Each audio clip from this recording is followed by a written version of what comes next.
Hi everyone, my name is Ivan Deercliffs, and I don't know about you, but the exponential is something that has confused me for many years.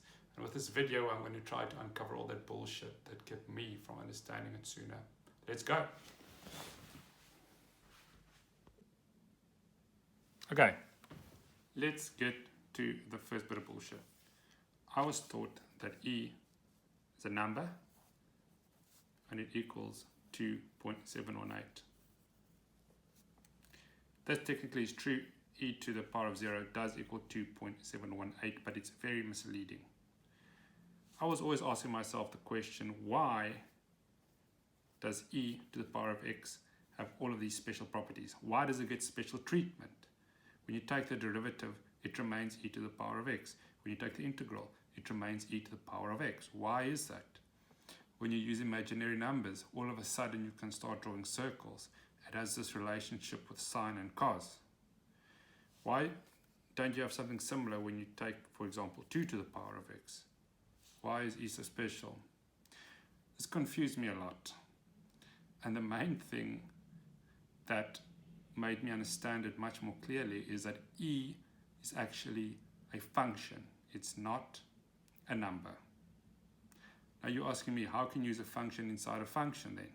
Well, sine of x is a function, cos of x is a function, and we use it all the time. So it's exactly the same as that.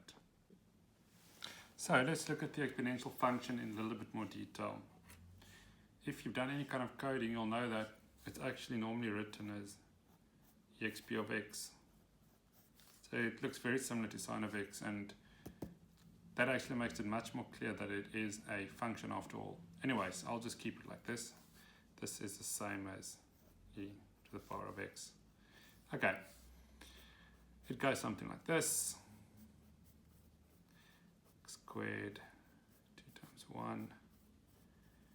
I'll explain it in a second.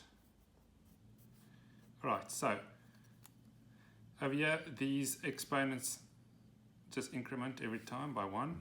So in this case it will go to 4, and then what happens is you just take whatever the exponent is and then you times it by, or you multiply it by one number less until you get to 1.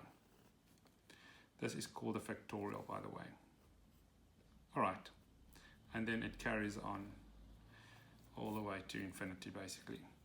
Alright, so now when we take in the derivative, so let's take d by dx, e to the power of x, we'll get the following. Goes to 0, goes to 1.